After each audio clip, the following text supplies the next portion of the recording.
Buenas noches, ingeniero Rosado. Mi nombre es Juan Carlos Carpio.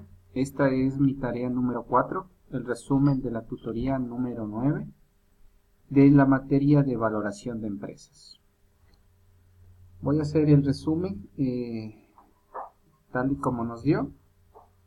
Y bueno, empecemos. Espero que sea de su agrado.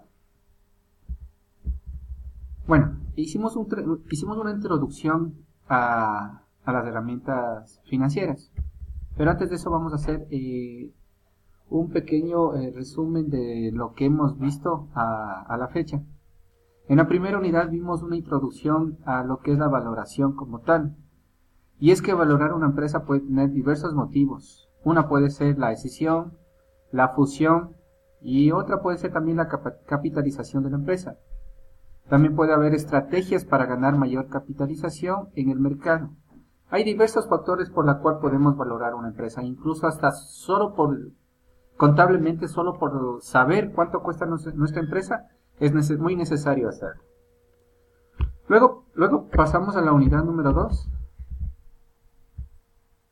Analizamos básicamente los diferentes métodos que existen o las diferentes categorías para valorar las empresas, en donde también vimos dos videos buenos de un buen profesional que nos hablaba de las ventajas y desventajas de cada método.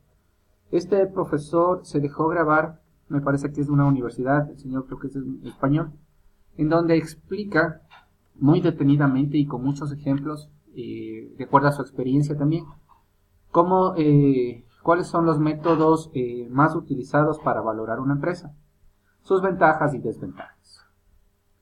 Luego llegamos a la tercera unidad, que se llama herramientas para valorar proyectos. Y aquí hablamos de 4 herramientas: la TIR, el VAN, el costo de promedio ponderado y el periodo de recuperación de la inversión. Es decir, el TIR, el VAN, el WACC y el PRI, que son muy importantes en la hora de valorar una empresa. Y no solo empresas, sino los proyectos como tales. Y es que los proyectos, a la hora de presentar en cualquier organismo, tienen que, la persona que lo va a hacer tiene que dominar estas herramientas para indicar si son factibles o no como tal.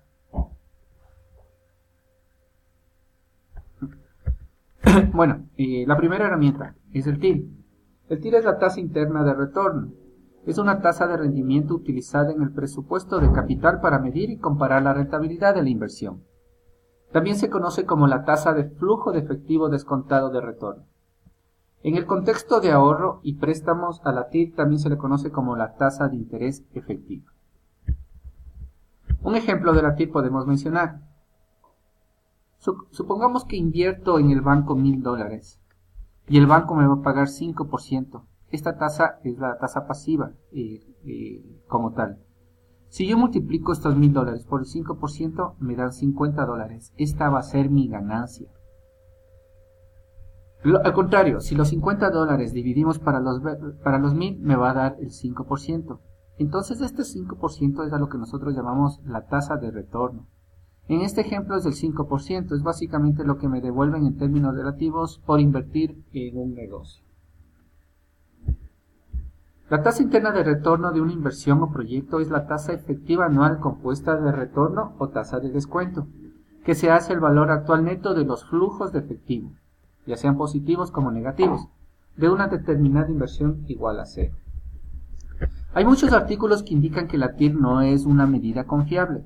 Se utilizan muchos en sistemas financieros, pero tiene fortalezas, pero indican que tiene muchas más debilidades que las propias fortalezas.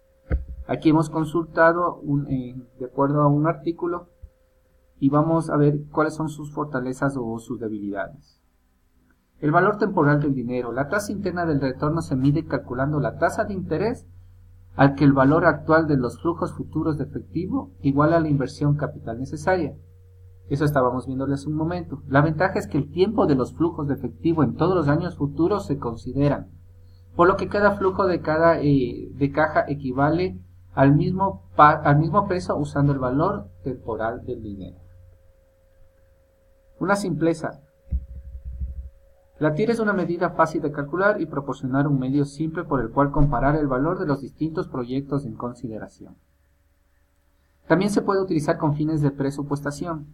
como proporcionar un efectivo, un panorama general del valor potencial, o el de ahorros de la compra de nuevos equipos en el lugar de reparar los equipos viejos. La tasa crítica de rentabilidad no requerida. El análisis de presupuestación de capital, la tasa crítica de rentabilidad o costo del capital, es la tasa del retorno requerido en lo que los inversores se comprometen a financiar un proyecto.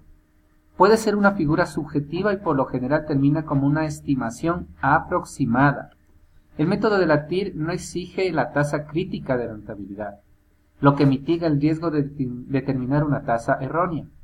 Una vez que se calcule la TIR, se puede seleccionar los proyectos donde ésta sea superior al costo estimado del capital. Ignorar el tamaño del proyecto. Esta es una desventaja de usar el método TIR, es que no tiene en cuenta el tamaño del proyecto al compararlos. Los flujos de efectivo se comparan simplemente en la cantidad del desembolso del capital que genera estos flujos de efectivo. Esto puede ser un problema cuando los proyectos requieren una cantidad significativamente diferente a la inversión del capital, pero el proyecto más pequeño devuelve una TIR superior. Ignora los costos a futuro. El método de la TIR solo se ocupa de los flujos de efectivo estimados, que son generados por una inyección de capital, pero ignora los posibles costos futuros que pueden afectar la ganancia. Si estás considerando una inversión en camiones, por ejemplo, los costos futuros de mantenimiento y combustible podían afectar al beneficio, ya que los precios del combustible fluctúan y los requisitos de mantenimiento también. Un proyecto dependiente puede ser la necesidad de comprar un terreno baldío en el cual aparcar una flota de camiones y tal costo no sería un factor en el cálculo de la TIR, de los flujos de efectivo generados por la operación de la flota. Otra debilidad es que ignora las tasas de reinversión. Aunque la TIR permite calcular el valor de los flujos de efectivo futuros, hace una suposición implícita de que dichos flujos pueden reinvertirse en la misma proporción que la TIR. Esa suposición no es práctica, ya que la TIR a veces es un número muy alto y las oportunidades que ofrecen tal rendimiento generalmente no están disponibles, o están significativamente limitadas. Esas son las desventajas que tiene la TIR. Una segunda herramienta es el valor actual neto. El concepto de flujo de caja descontado es el valor actual neto o valor presente. Suma los valores positivos y negativos del flujo de caja descontados. Aquí podemos dar un ejemplo. Si yo tengo un proyecto en donde un familiar me dice que tiene un pequeño negocio y me dice que quiere comprarse unas 4 máquinas y cada máquina vale $20,000, en total estamos hablando de $80,000. Estos 80,000 estamos en negativos porque es lo que yo tengo que recuperar básicamente. ¿Cómo vamos a recuperar? El primer año, como ejemplo, el primer año vamos a recuperar $10,000, en el segundo 20,000, en el tercero 30,000, en el cuarto 25 y en el quinto $30,000. ¿Hasta este proyecto sería factible o no? Sí, claro, sería factible porque en el quinto año estaría recuperado todo. Pero hay una cosa que no estamos considerando. No estamos calculando un principio fundamental que es el dinero en el tiempo. Pero si nos van a dar $115,000, sí se recupera. Pero no es factible porque el flujo como tal sí recibe, pero básicamente estos 115,000 valen 75,000. Entonces debemos considerar que los aspectos de tasa de descuento es un término financiero, que es una variable que hace actualizar el dinero con relación al tiempo. Con esto podemos saber si es factible o no el proyecto. Una tercera herramienta es el periodo de recuperación de inversión. Esto lo hace a valor ajustado. Una inversión o proyecto se recupera más o menos de 3 a 5 años en la vida real. Si alguien dice que se lo va a recuperar a 10 años, las empresas por lo general o los mismos accionistas ya no ponen mucho interés ni énfasis en proseguir con estas inversiones. En la práctica realmente es muy difícil que alguien se arriesgue a los 10 años. El periodo de recuperación inicial. Muchos inversionistas requieren que la inversión inicial de un proyecto sea recuperada en un periodo de tiempo específico. El periodo de recuperación de la inversión de un proyecto se encuentra contado en número de años. Este se requiere que el flujo de caja acumulado proyectado sea igual a la inversión original. El indicador de periodo de recuperación escoge los proyectos cuyo periodo de recuperación sea menor que el periodo de recuperación establecido como política de la empresa, tal y como lo habíamos dicho. ¿Sí? Si queremos tener un negocio en los activos a las inversiones como tal, aquí tenemos un ejemplo, ¿sí? Los ingresos, los egresos. Ojo que estos egresos no significan los gastos de la empresa, sino lo que la empresa, por ejemplo, ha comprado en los equipos, en lo que está invirtiendo, en los activos como tal, ¿no? O en las inversiones como tal.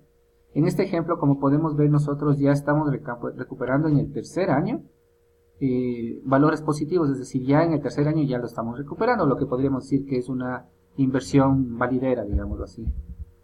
Los egresos no son gastos, sino lo que se ha comprado. Como vemos aquí, los flujos netos ya están en el tercer año recuperado. Aquí también podemos ver que el método de recuperación descontado, esto ya está ajustado y se está utilizando una tasa de descuento, ¿sí? Que es el valor del futuro, el valor en el futuro, ¿sí? Nuestra cuarta herramienta es el WACC. Es el costo de capital, son siglas en inglés que significa costo capital de promedio ponderado. Es un indicador financiero que tiene el propósito de englobar en una sola cifra expresada en términos porcentuales el costo de las diferentes fuentes de financiamiento que usará una empresa para fondear algún proyecto en específico. Esta es una tasa de descuento, es una de las tasas de descuento más utilizadas que se utiliza para actualizar los flujos, como tal para evaluar los proyectos. Esta tiene dos aspectos fundamentales: el costo financiero de la empresa, considerando costo explícito e implícito, lo que permite al accionista que determine que le devuelvan su TIR. Y el otro factor también importante es el factor de riesgo, que tiene un costo para el proyecto, es decir, nadie va a arriesgar a entregar dinero para recibir lo mismo. Entonces el accionista puede indicar o solicitar una tasa marcada por el mercado y la tasa adicional del riesgo para que le reconozcan su inversión. La fórmula Capwell habla muy bien de estas fórmulas y no es muy difícil de comprender. Ahí podemos ver cómo se explica todos estos datos. Como ejemplo, podemos ver aquí que una empresa mantiene su estructura financiera, activos totales 2.500.000, deudas 1.500.000, a costo del 12% de TEA y de patrimonio de $1.000.000. Con costo de oportunidad del 18%, vamos a determinar el WACC de la empresa. Vamos a utilizar el WACC, tenemos que el WACC es el 1.500.000, que son las deudas, dividimos para los 2.5 millones que son los activos totales, por el 12% que es la tasa de interés, ¿sí? Entonces aquí vemos que el resultado, los 10 millones dividido para los 2.5 millones de los activos totales, me da un total de 18% de riesgo, lo que me hace un 12.24, en lo que podemos decir que es un proyecto factible, un proyecto atractivo para los accionistas. Bueno, estimado ingeniero, esto es todo lo que pude recopilar luego de revisar la tutoría. Lastimosamente no pude estar presente por motivos laborales, pero antes de dar este resumen, revisé su grabación y me descargué por pizarra las diapositivas. Muchas gracias por todo, espero que sea de su agrado y que tengan una linda noche. Hasta la próxima.